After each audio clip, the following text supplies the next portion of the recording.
Hello everyone and welcome to Divine Debut. This is Kathy speaking. Thank you for joining me here on this Astro update, which we haven't done for a little while, and I thought let me just get some information out to you. Those of you that are more interested in the astrology, you may want to join us on Patreon on Tier 3 as we go through all the smallest of details pertaining to the stars and how these planetary bodies connect and what are the energies.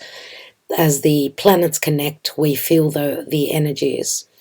And we are all part of the collective, so we explain through the astrology and the astrological weather what energies we are moving into, what sort of frequencies, us are we surrounded by, because as above, so below. Now, we've just recently had 2 eclipses on the axis Taurus, Scorpio. We had a new moon solar eclipse in Scorpio on October 25th, which we know Scorpio is Pluto ruled and Mars ruled, and moon in Scorpio is never an easy moon. It is very emotional and it is very dark and it goes really deep. And it was an eclipse, so that means it was an amplified new moon, obviously with the sun and the moon conjoin. This new moon happened at the 2nd degree of Scorpio. And then 2 weeks after, on the 8th of November, 10 days ago, we had a total lunar eclipse, a full moon in Taurus. Now, a moon in Taurus is exalted. The moon loves Taurus. But it was a total lunar eclipse, which means something has completed. And of course, eclipses are very important because they're very amplified lunations. And with the eclipses taking place in Scorpio and Taurus, it is squaring over to Leo and Aquarius. So those of you that have got any planets or any angles, okay, you could have your moon, let's say, in Aquarius. Emotionally, it wouldn't have been easy for you, as Saturn is also transiting through Aquarius, and Saturn is very strong there. So we know, and I've been talking about this, that it's the fixed signs, Leo, Aquarius, Scorpio, and Taurus, which are affected by these eclipses. And not only is it the eclipses that we've been affected by, if we look at the axis Taurus Scorpio, it does speak to our resources and our finances and our security, whether it's materialistic security, financial security, or even emotional security. And obviously the fixed signs have felt that very importantly. Now, we all have the fixed areas of the chart somewhere in our own personal lives or in our birth charts. They do take up an area of your life. So no one can escape the energies. It's just that some people feel it more potently than others, and that's because they obviously have angles, very important angles, which the important angles in a chart are the 1st, 7th, 4th, and 10th houses, which, we're talking about the ascendant, descendant, the midheaven, and the IC. So eclipse times are never easy, and eclipses that happen on fixed signs are not easy, especially because fixed signs don't like change, and eclipses do bring fated changes. So since, the nodal axis ingressed into Taurus Scorpio, since the beginning of the year, the fixed signs have felt it more, that many fated changes will be playing out for them, right? And of course, with Uranus transiting through Taurus, which Taurus is the most fixed sign. Taurus can be quite stubborn and fixed in their ways, especially Taurus being an earth sign. Earth is more about stability, and Uranus is bringing such huge changes, such revolution. We see what's going on in the world with our resources, whether it's food that we put on our table or whether it's what we pump into our car so that we could be mobile, we could go from A to B. So it's all about our resources, all about the money in the bank. It's all about the major changes that need to happen where the world is going through a metamorphosis, my dear friends, and we've got just sudden revelations, sudden revolutions that will bring those, that will break down those fixed energies of where we've been. And obviously, because it's fated, we need to go with what we see the changes are ahead of us. The world is never going to be the same again.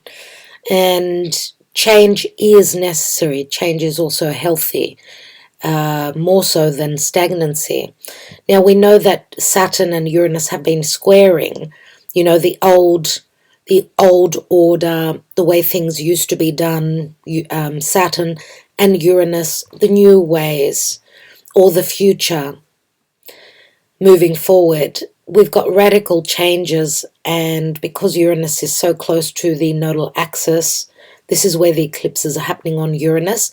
So we've got sudden ups and downs. I mean, Taurus is Earth, so we're talking about our Earth and what the Earth provides us, how the Earth provides to nourish humanity so that we could move towards the future. We need those natural resources. We need to be able to survive and sustain through these challenging times. Now, there's been a lot of difficult weather conditions as well, not only in the stars but also in the weather with Uranus, which does rule the sky, and Uranus can be lightning strikes, anything that is challenging, very much like a tower moment is Uranus. It is lightning, it is thunder, it is harsh weather conditions. And also with Neptune, we should say Neptune, and Neptune, who is the god of the seas, anything to do with liquid form, or anything to do with, again, the weather conditions. If you look at the mythology, god Neptune, Poseidon, rules the seas, and he also can bring harsh weather conditions, right? And we know that Jupiter, also being the god of all gods, when he was angry, he would throw thunderbolts and lightning and fire, right? So with these two, Neptune and Jupiter expands on everything he touches. So even though Neptune and Jupiter can speak of magic and being able to create something very much of the divine, very spiritually inclined, very much about wisdom. I mean, Jupiter is knowledge, it's wisdom, it's intelligence, it's philosophy, it's like civilization, right? Jupiter gave the light and civilization to the world, but with the conjunction of Jupiter and Neptune again, which is going on now, because recently Jupiter has regressed and retrograded back into Pisces. He had entered Aries, but he needed to finish something off.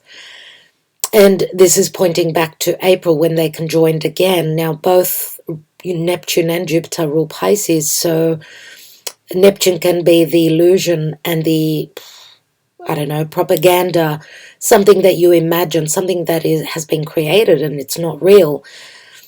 In that sense, I see Jupiter bringing the truth, bringing the understanding where there's been confusion. Now, Neptune can also speak to mainstream media and what we have been told, some sort of a story that's been created, and I would call it propaganda. Jupiter hopefully will give us the truth, because many of us are awakening to the fact that we have to be careful who we listen to, and who we are informed from, which channels. They could be TV channels, they could be any channels with news and information. So our sources of information needs to be, we need to check that we are being provided with the correct information. And with Jupiter on Neptune, this could be something that we've looked at that we thought was very magic. And remember, Jupiter expands on Neptune. Neptune also rules anything to do with medicines and anything to do with what is of liquid form. And I just wanted to say also that Pluto, which is any substances, anything that is provided from the earth, anything that is underground, so fossil fuels, right? And of course, with Neptune and Jupiter here, we know that there's been a lot of inflation and just a blowing up of the cost of living, and it's getting virtually impossible for people to be able to survive. But I do feel as though we've gotten to the worst case scenario. Hopefully, my dear friends, things will start to fix up. I mean, we have just recently gone through the season of Scorpio. We're still in Scorpio season as the sun is finishing up in Scorpio, so in about 3 days, since the sun is at 26 degrees. Today is the 18th of November, so 22nd, 23rd of the month, as the sun is going to ingress into Sagittarius, the energies will shift, and we've already started to feel the shift with Mercury having left Scorpio and Venus. Both Venus and Mercury, they are personal planets, and personal planets means that we are affected in our personal lives. It's the outer planets that affect the collective more so. Not to say that with a shift of, where a planetary body is, depending on which sign it's going through, we all feel it collectively, but also personally. Remember what they stand for. I mean, Venus is love, peace, harmony, right? Money, our financial security. And Mercury is all about the information, the way we communicate, using our logic to move forward, right? So Scorpio season is always a darker season, as Scorpio is ruled by Pluto, the god of the underworld. So it's all about going within, going under, being much more secretive, being more in the dark about things, but also having the ability to go deep. And remember, Scorpio is our psyche. It's looking into those fears, those anything that is secretive and hidden. Now, Mercury, of course, is all about information. So Mercury, having transited through Scorpio, Mercury will bring us things and information that have been hidden, right? And Venus transiting through Scorpio. Scorpio is large amounts of money. Remember, it's ruled by Pluto. But also, where love is concerned, looking at those darker energies pertaining to relationships.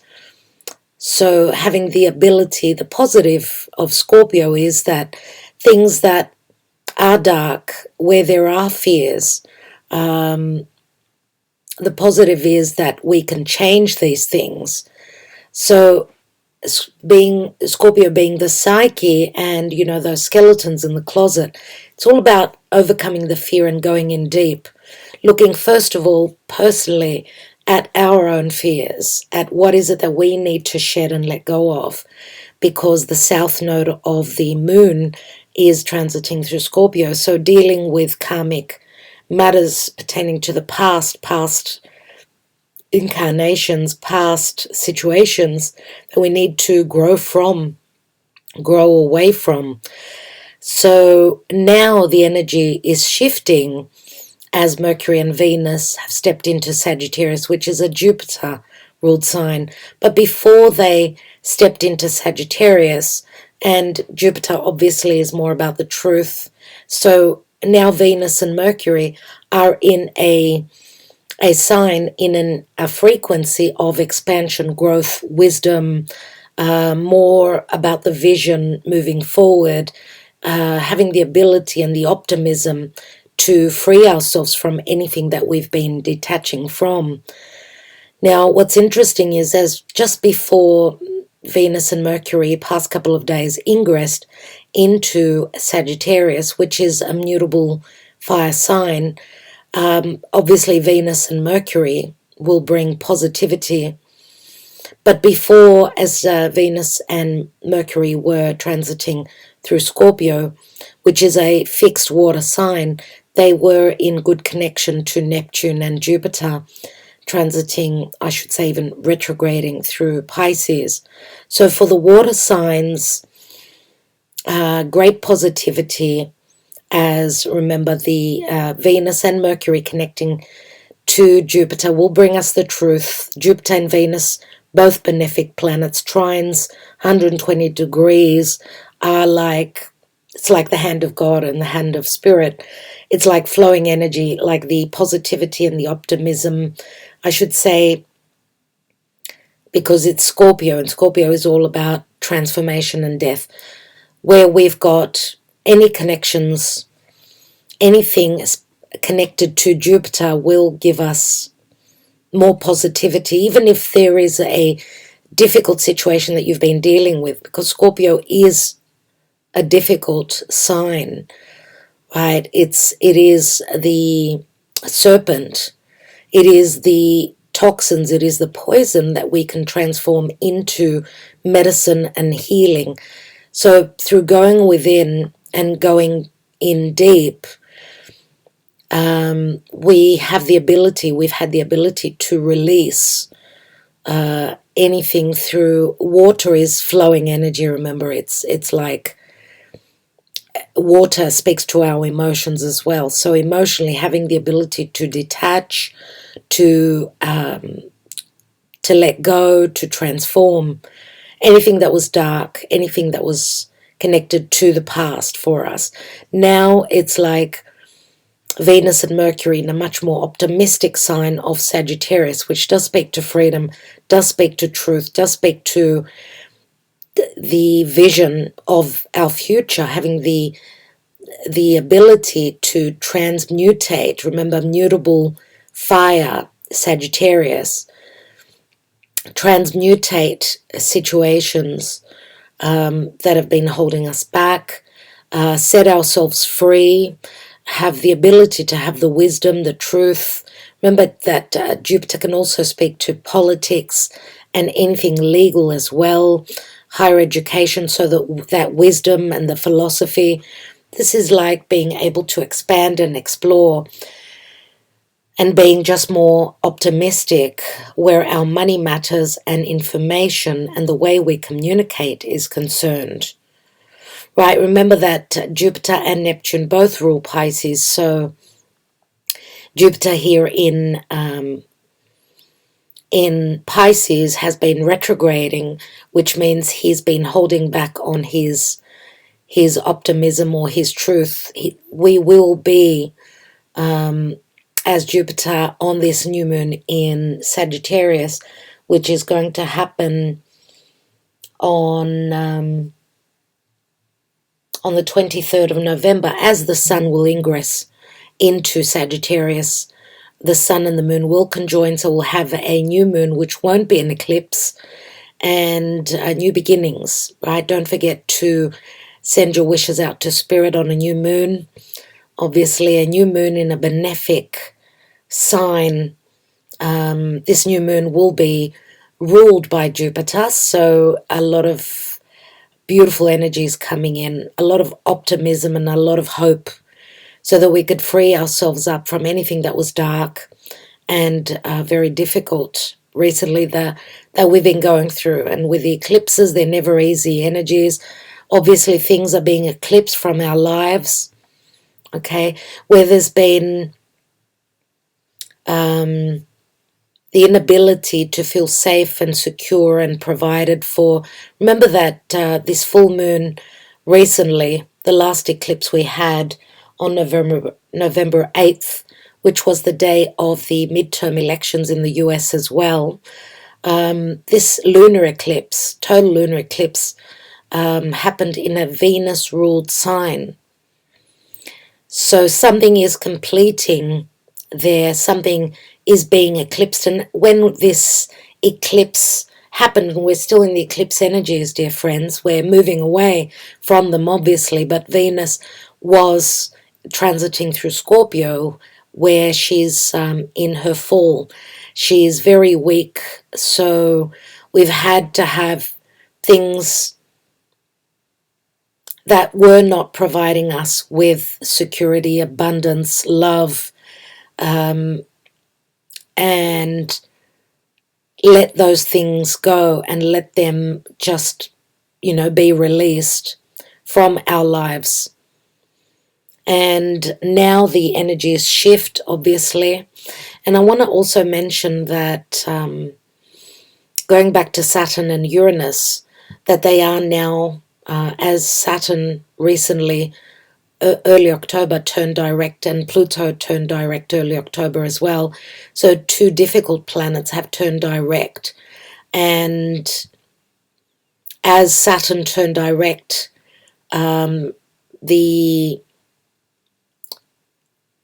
connection, this square, I should say, between Uranus and Saturn, this story this narrative that's been playing out from last year, the beginning of last year, is starting to break apart. And we know that Uranus can rule the people. Uranus does speak to radical changes and freedom, right? Where we've been stuck, right? Where there's been no love, no positivity, no healthy change. Uranus will bring the healthy change. Remember that Uranus rules earthquakes and it rules volcanic eruptions. They don't have to be physical earthquakes and volcanic eruptions, but they can be on a more metaphorical level. And therefore, yes, sudden changes, which haven't been easy for many of us, but the ability to break free from the hold of Saturn through transiting through Aquarius. And Saturn is the Lord of Karma. Now this clash of the Titans, as I call it, so it's like history repeating itself, that, there's been a few hits with Saturn and Uranus, but this war has ended and is starting to separate. It's like this challenge or this competitive energy between the governments, Saturn, anything related to the law, to different forms of control by governments towards the people. This is starting to separate, and that's how I see Saturn. Saturn transiting through Aquarius, it's like forms of control onto humanity, which is Aquarius. But we cannot get stuck and stay in the past. It's all about change, and change is healthy, I'm going to say once more. Now, interestingly enough, with Mars, which is all about the warrior, Mars, which is energy, Mars, which is all about vitality and courage and forward momentum. And I have spoken about this with Mars in Gemini, in a Mercury-ruled sign. It's all about trying to figure things out. Mars is in an air sign and retrograde, which he will be retrograding here for a little while still, until mid-January roughly. It's all about trying to figure things out. How I visualize Mars is like a soldier that is pacing up and down and trying to figure things out, or being curious in looking for information that will give him the know-how on how to move forward. Remember that Mars rules Aries, and Aries is all about new beginnings. Aries is cardinal fire. It's the Fool in the tarot. So in the next couple of months, as Mars is still retrograding here, he did get up to the 25th degree and station retrograde. He's going to come back to the 8th degree of Gemini.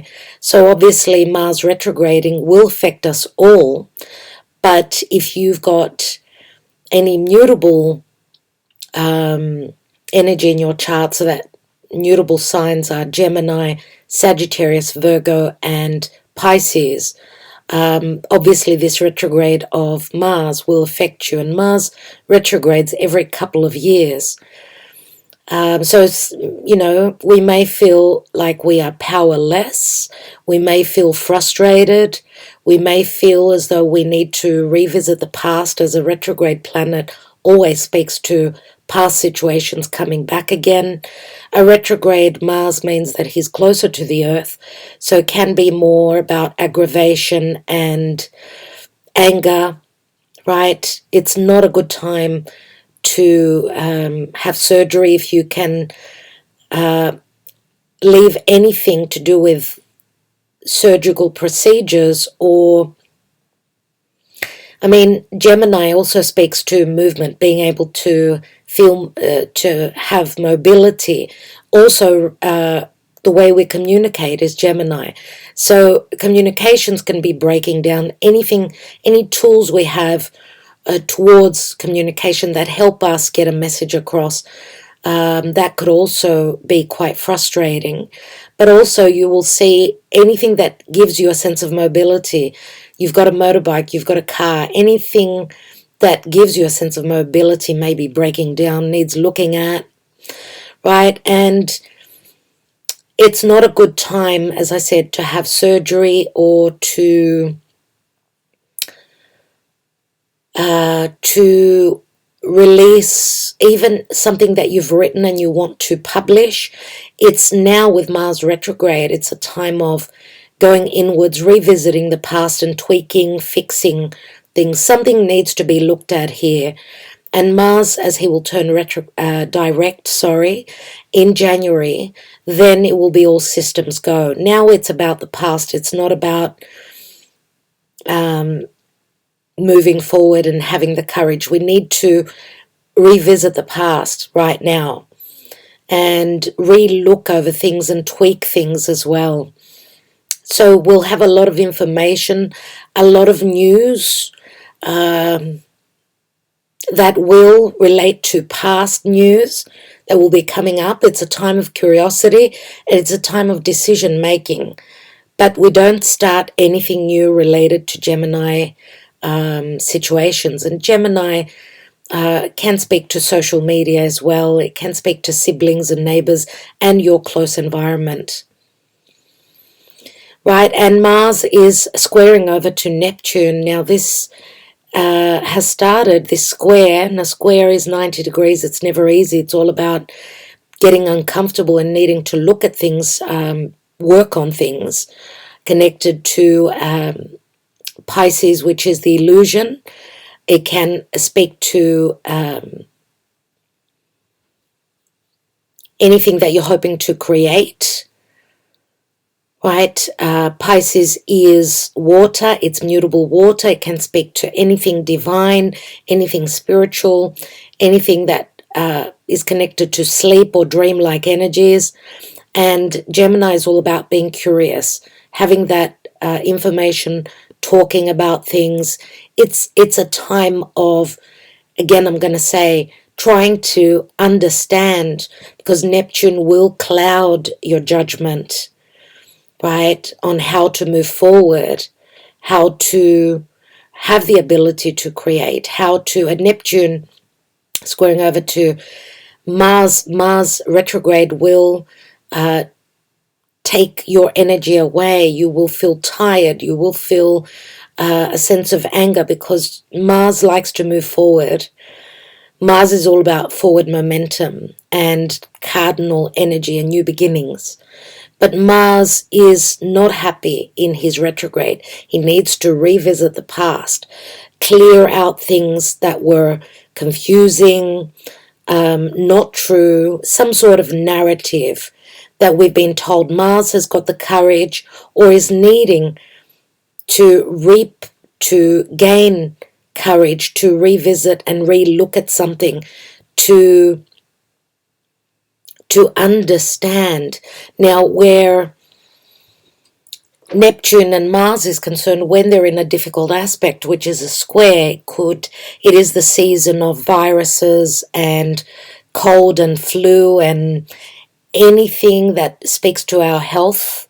So we could be going through difficult minor health issues. I'm not saying that it's something major, but there's something that we're needing to look at to heal. Okay, something to research, check out some information, do our own research, because remember that Neptune can cloud our judgment. Jupiter conjoining with Neptune here, which should bring us the truth, should bring us the understanding and the wisdom, the information. So when, let's say that you've received some sort of information, make sure you check your information, even if it's anything relative to health issues. Okay? And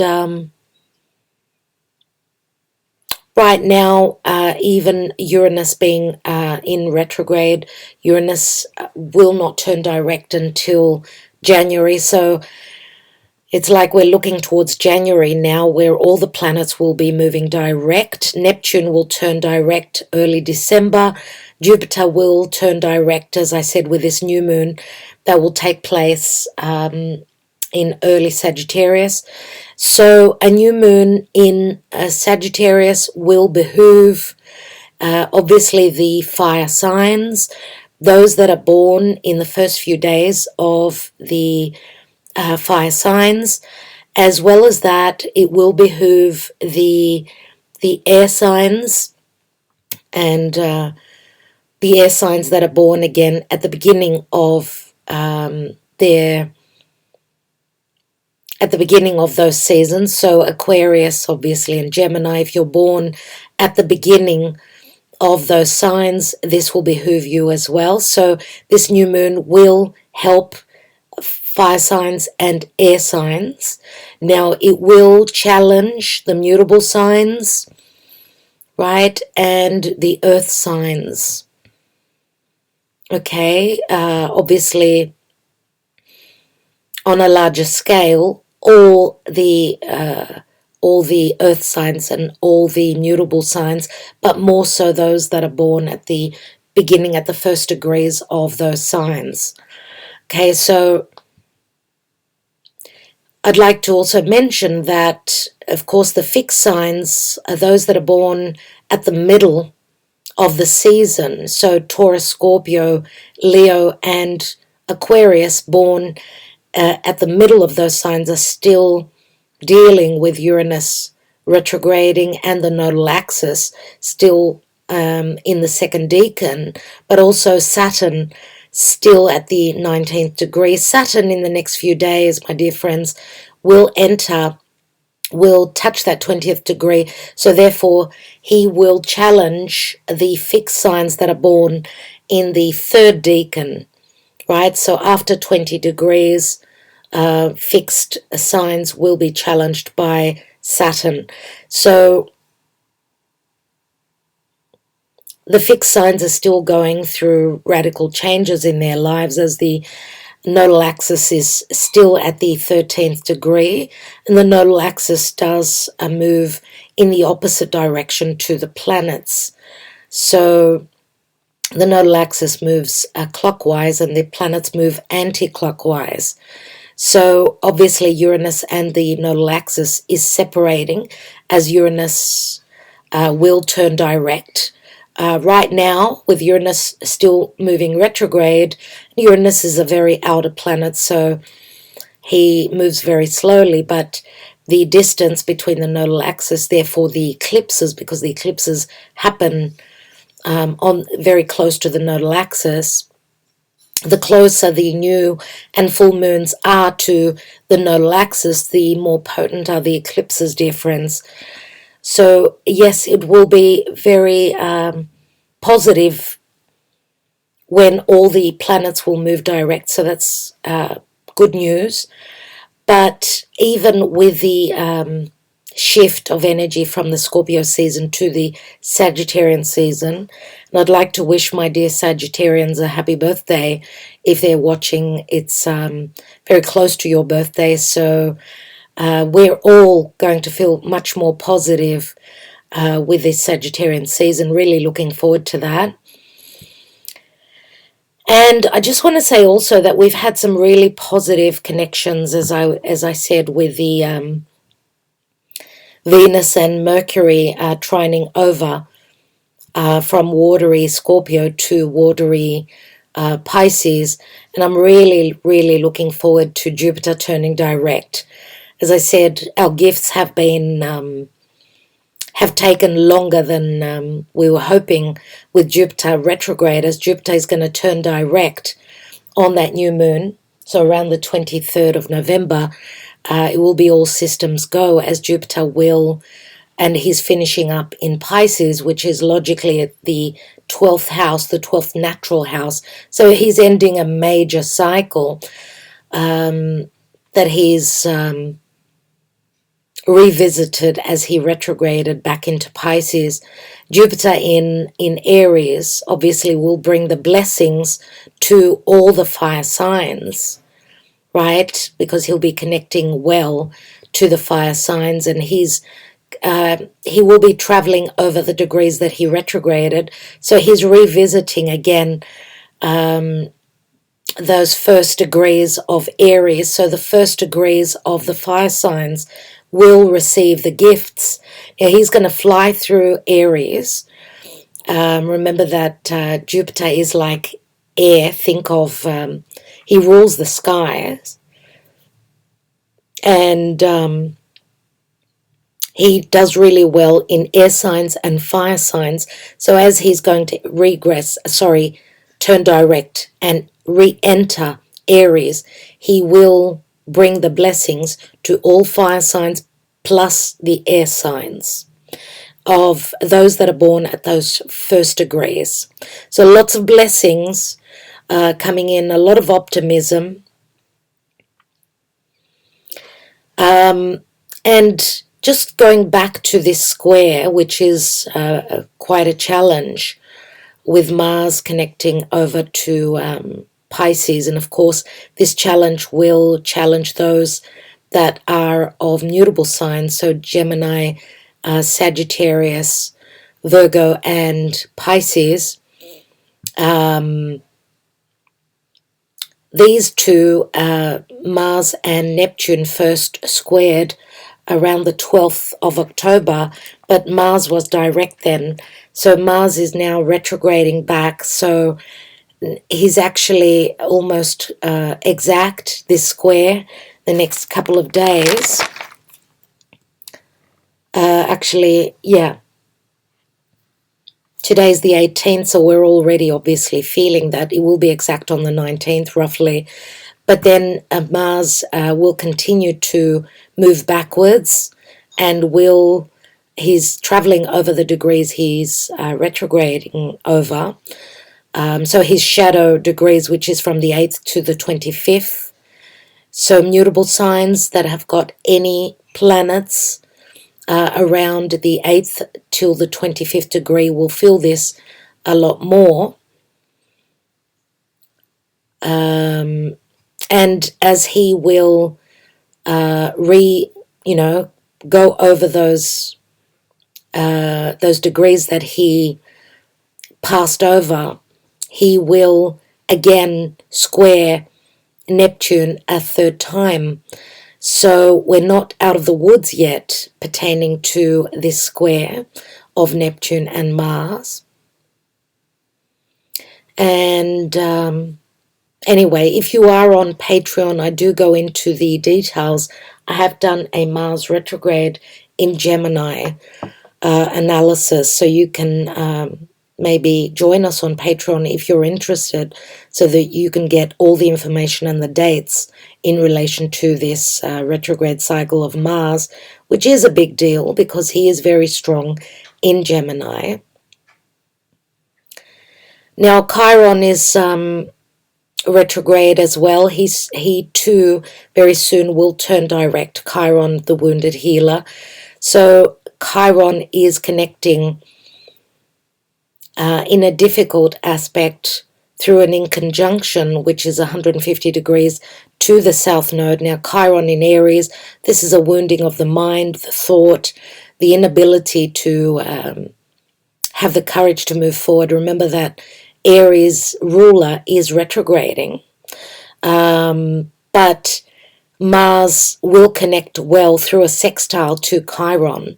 So we will find the resolution on how to detach, how to discern, tweak and adjust this connection of the wounding of the mind, the wounding of the warrior. And this could relate to past situations, as Chiron can be a wounding from a past lifetime.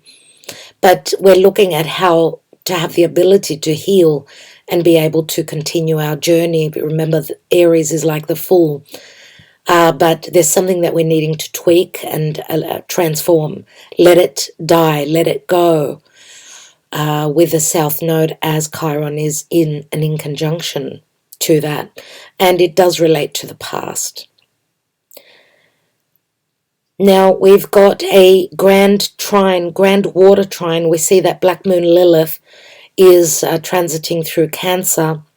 Cancer is ruled by the moon, and the moon is our subconscious. It can speak to fears, the past, anything to do with a wounding pertaining to the family, to a past connection, anything connected to where we reside, our home, our mother, our fears, a fear of insecurities connected to how we feel good. Remember that Cancer is our personal lives, but also which country we reside in, which home we live in, right? All those things are Cancer. Now, Black Moon Lilith is a sense of injustice, and Black Moon Lilith demands respect. She is a yin energy, and she was penalized in mythology for not wanting to be beneath Adam. So be beneath, or feel that she is not worthy of leading or having equality within her relationship.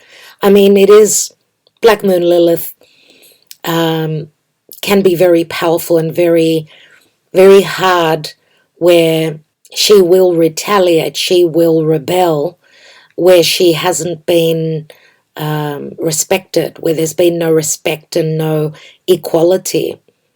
So she is, though, in good aspect, right, with Neptune, with the Sun, and we do see also that the Sun at this point is in beautiful trine to Jupiter and Neptune, which the Sun does bring healing. The Sun, the most positive aspect that we can get within the year is the Sun in trine to Jupiter, right? Think of the most powerful, our most powerful planetary bodies in our solar system is the Sun and Jupiter. Now, the Sun will clear the clouds of Neptune. The Sun is healing where anything pertaining to health issues or illusion or disillusionment or even psychological issues are concerned.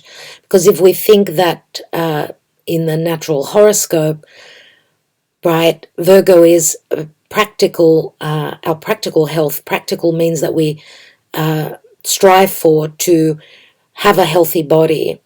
Neptune is more about, it's our psychological view on things. It's our psychosis.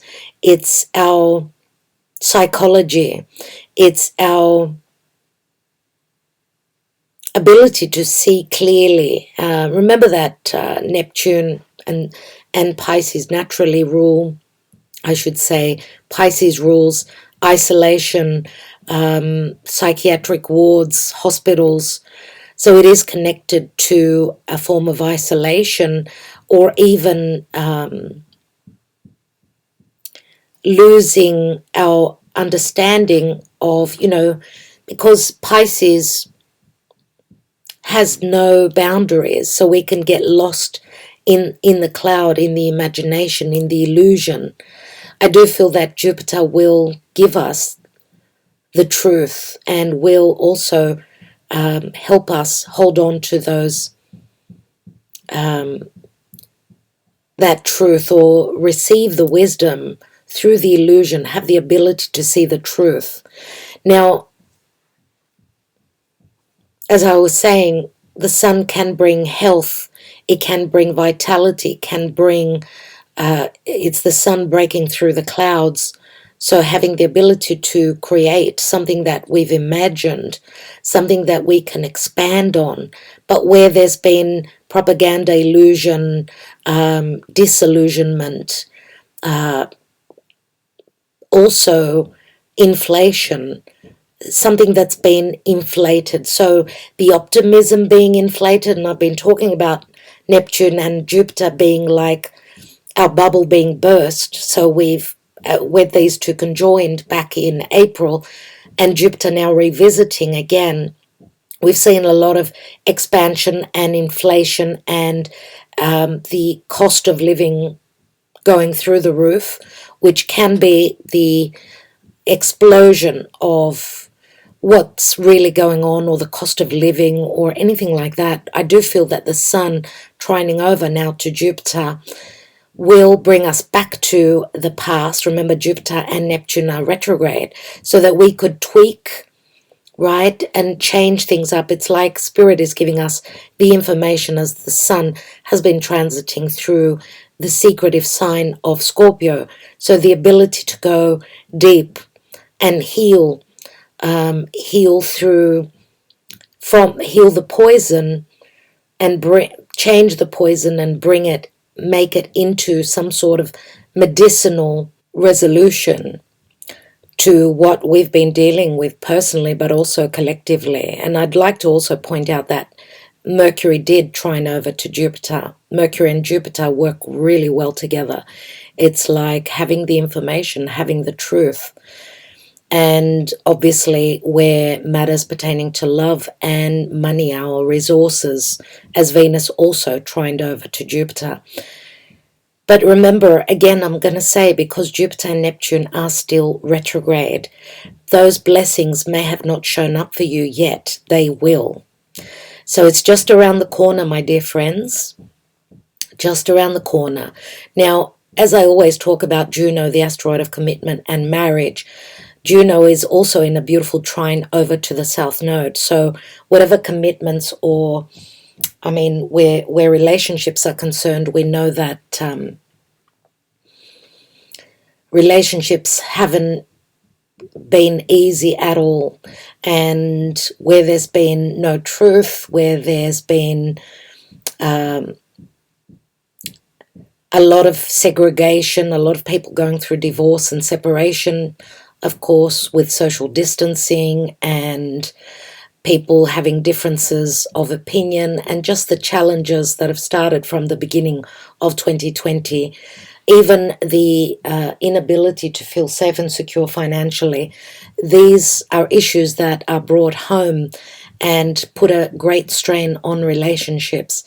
Even things like that will be showing up now, that we can find the resolution. Relationships that were not on stable ground, with Juno now recently having turned direct. She's obviously passing over because she retrograded recently, and I've done a video on that on Patreon as well, where I go into Juno's retrograde cycles moving forward and the recent retrograde cycle.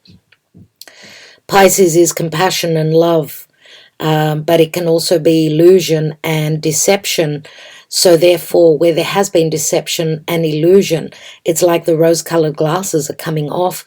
And with Juno trining over to the South Node, we're letting go of relationships that have finished for us. Okay, so letting go of any karma. Relationships that need to go are going now.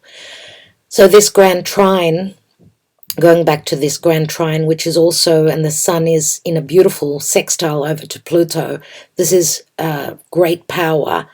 and Pluto sextiling 60 degrees over to Jupiter and Neptune here, we see a kite, and the focal point, the kite, I should go back to saying that a kite is what will help us fly.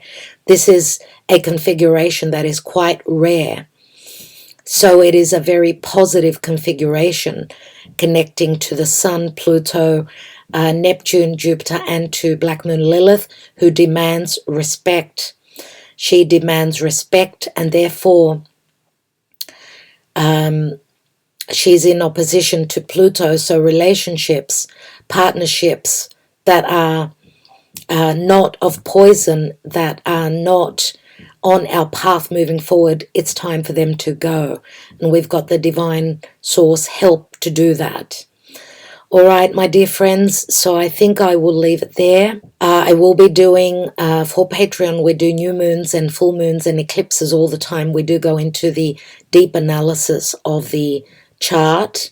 So do consider joining us there on Patreon. Those of you that are not on Patreon, then where the astrology is concerned, as I said, we've got a new moon happening in the next few days as Jupiter will turn direct. So there's a lot of optimism.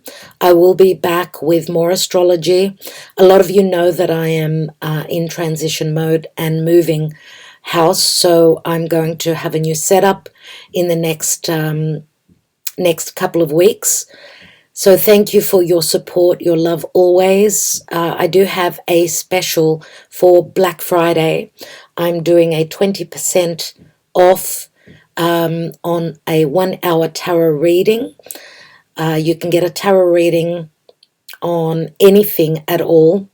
What is it that you want answered, right? This will go until Black Friday, and it's only on tarot.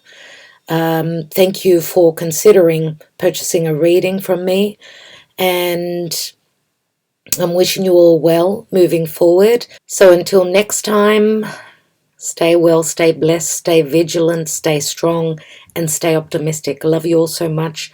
I will talk to you soon.